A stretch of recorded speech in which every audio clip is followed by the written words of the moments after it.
ناظرین، بریک سے پہلے بات ہوئی تھی ڈاکٹر ابصار علی کے ساتھ گردوں کی دائمی خرابی کے متعلق. آئیے بات چیت کا سلسلہ آگے بڑھائیں. ڈاکٹر صاحب، اسی طرح سے علامات کے حوالے سے ایک چیز اور میں آپ سے جاننا چاہوں گا. کہتے ہیں کہ بلڈ پریشر اور گردوں کا دو طرفہ تعلق ہے. اچانک سے سامنے آنے والا بلڈ پریشر بھی گردوں کی خرابی کے باعث سامنے آ سکتا ہے، اور اسی طرح سے بلڈ پریشر اگر زیادہ عرصے تک رہے تو گردے خراب ہو سکتے ہیں.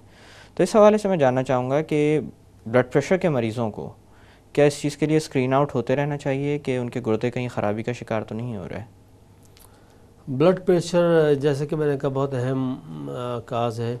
جس سے گردے خراب ہو سکتے ہیں. تو بالکل لازمی طور پر جن لوگوں کو بلڈ پریشر ہے اور وہ کنٹرول ہے بھی تو ان کو گردے کو چیک کراتے رہنا چاہیے. گردے کو جو ٹیسٹ ہے اس کو کراتے رہنا چاہیے تاکہ بلڈ پریشر کو اس طور پہ کنٹرول کیا جا سکے جتنی ضرورت ہے. اگر اس سے گردے ڈیمیج ہیں کسی اور وجہ سے بھی، اگر اس میں گردے ڈیمیج ہیں اور ان کو ہائی بلڈ پریشر ہے تو ان کو زیادہ کنٹرول کرنے کی ضرورت ہے بنسبت دوسرے لوگوں کے جن کے گردے ڈیمیج نہیں ہیں. تو اس کی بالکل اسکریننگ کی ضرورت ہے. اور دوسری یہ ہے کہ گردے چونکہ خود بلڈ پریشر کو کنٹرول کرنے کا بھی ایک ذریعہ ہے، مطلب بلڈ پریشر کا جو کنٹرول ہے وہ گردے اور دل ان دو اعضاء کے ہاتھ میں ہے. تو اب یہ ہے کہ جب گردے خراب ہوتے ہیں تو بلڈ پریشر اگر ہائی نہیں بھی ہے تو گردے کی خرابی کی وجہ سے ہائی جاتا ہے. تو اگر پہلے سے ہمیں پتہ نہ ہو کہ اس مریض کو ہائی بلڈ پریشر تھا کہ نہیں تھا اور وہ اس صورت میں آئے گا بلڈ پریشر ہائی ہے اور گردے بھی خراب ہے، تو کہنا بہت مشکل ہو جاتا ہے بعض اوقات، اور بعض ٹیسٹ سے پتہ بھی لگ جاتا ہے. لیکن اگر پرانا ریکارڈ بھی نہیں ہے، کچھ پتہ بھی نہیں ہے، اور جیسے کہ ہمارے یہاں مطلب یہ کہ ایک بڑی تعداد ایسی ہے جو کہ ایک دم سے مطلب ہاسپٹلس میں آتی، کلینک میں آتی ہے اور کہتے ہیں بھئی میں نے تو کبھی ڈاکٹر کو دکھایا نہیں، پرانا کوئی ریکارڈ نہیں ہے، تو اس میں کہنا مشکل ہے کہ گردے پہلے خراب ہوئے یا بلڈ پریشر خراب ہوئے. لیکن بہرحال اس کا علاج یہی ہے کہ اس کے یہ بلڈ پریشر کو بہت اچھی طرح سے کنٹرول کیا جائے اور ان دواؤں سے کنٹرول کیا جائے جو کہ گردے پہ کسی قسم کے خراب اثرات نہیں ڈالیں. تو اس طور پہ اس کے ضروری ہے کہ فالو کیا جائے.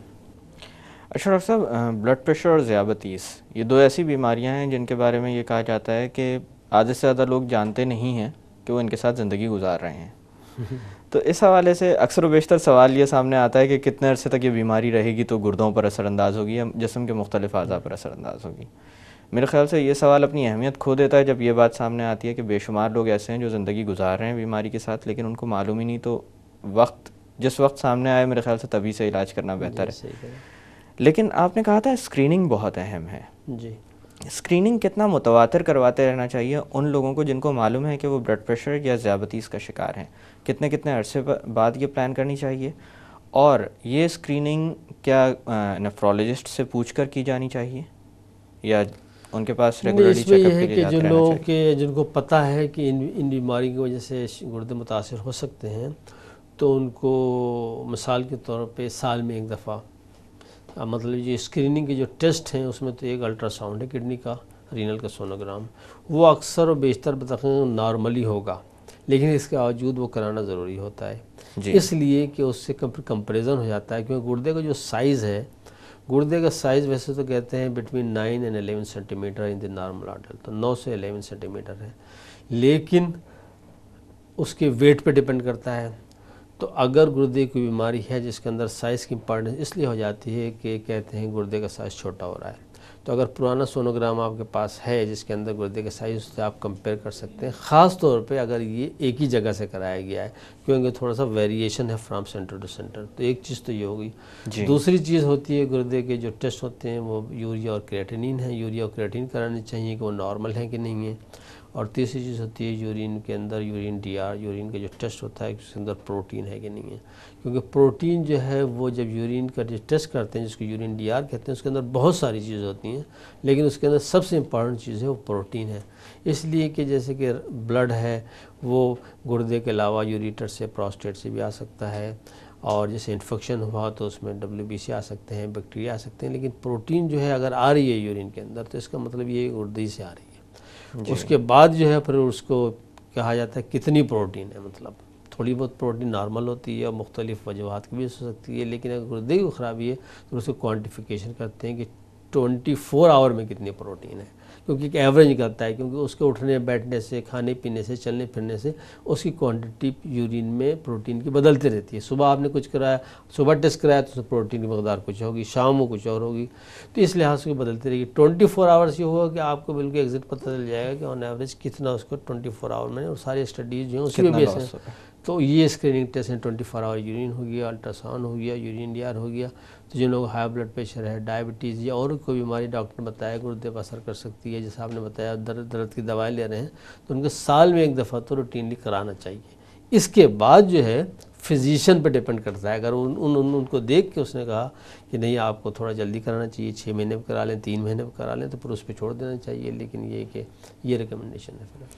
ڈاکٹر صاحب، کرونک رینل فیلئر کا معاملہ ایک دفعہ جب سامنے آ جاتا ہے کہ مریض کے اندر گردے آہستہ آہستہ نقصان کا شکار ہو رہے ہیں، تو ایسے میں کس طرح کا علاج تجویز کیا جاتا ہے؟ اس کے اندر یہ ہے کہ پہلی چیز تو اس بات کی بالکل تشخیص بالکل صحیح کی جائے کہ گردے کی جو خرابی ہے واقعی وہ کرونک ہے اور اس میں صحیح ہونے کا کوئی امکان نہیں ہے، جب ہی اس کو کرونک رینل فیلئر کا لیبل لگانا چاہیے۔ بعض دفعہ ایسا ہوتا ہے کہ مریض کا کریٹین بڑھا ہوا ہے، یوریا بڑھا ہوا ہے اور پرانا ریکارڈ بھی نہیں ہے، تو اس کو کرونک رینل فیلئر کا لیبل لگا دیا گیا اور اس کو اس طور پر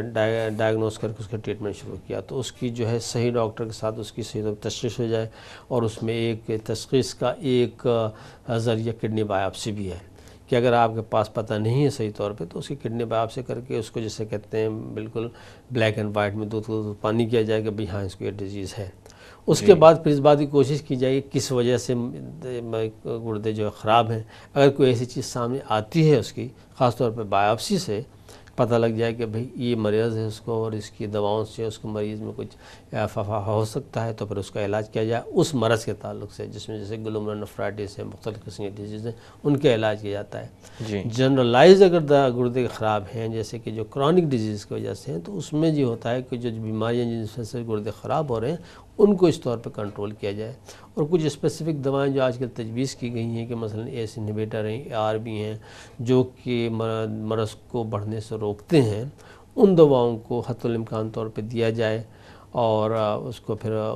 دیکھا جائے کہ اس سے کوئی فائدہ ہو رہا ہے یا ان کو چینج کر کے دوسری دوائیں دی جائیں، تو اس طور پہ مانیٹرنگ ہوتی ہے۔ اوور آل جو ہے مریض کی جو مجموعی صحت ہے وہ بھی بہت امپارٹنٹ ہے، مطلب یہ کہ ایک تو یہ اسپیسیفک ٹریٹمنٹ آپ کا کہ اس مریض کے لیے خاص ہے، اس کے علاوہ مریض کی اوور آل جو صحت ہے وہ امپارٹنٹ ہے، کہ گردے کا کام سارے مریض تمام جسم کے خون کو صاف کرنا ہے، تو جتنا اگر اس کے پوری اوور آل صحت رہے گی، مطلب یہ کہ اگر وہ ریگولر ایکسرسائز کرتے رہیں گے، متوازن غذا کھائیں گے، صاف پانی پئیں گے، اور کہ ایسی ایکٹیویٹی نہیں کریں گے جس کو ان کی صحت کو خراب کرتی ہے، تو انشاءاللہ ان کے گردے بھی صحیح رہیں گے۔ اچھا ڈاکٹر صاحب، غذا کا آپ نے تذکرہ کیا تھا، غذا کے حوالے سے میں پوچھنا چاہوں گا کہ وہ مریض جو کہ رینل فیلئر کا شکار ہو رہے ہیں، یہ ابتدائی طور پر یہ بیماری ان کے اندر نظر آنا شروع ہو گئی ہے، ان کو اپنی غذا کیسی رکھنی چاہیے؟ غذا سے پہلے ایک بات، ہم بالکل صحیح بات کر رہے ہیں، میں اسموکنگ کا تذکرہ بھول گیا، سگریٹ نوشی سے مکمل پرہیز کریں، اس لیے کہ سگریٹ نوشی سے، اسموکنگ سے گردوں کو بھی نقصان پہنچتا ہے، ہائی بلڈ پہ بھی ہو سکتا ہے، دل میں کینسر کے بہت سارے امراض ہیں، تو سگریٹ نوشی اگر کوئی لوگ ہیں جن کو پتہ لگے جیسے ہی کہ گردے کو کوئی مرض ہے یا ایسی بیماریاں ہیں جیسے گردے کو نقصان پہنچ سکتا ہے، تو سگریٹ نوشی اور اسی ملتی جتنی بھی چیزیں ہیں اس کو ان کو ترک کر دینا چاہیے۔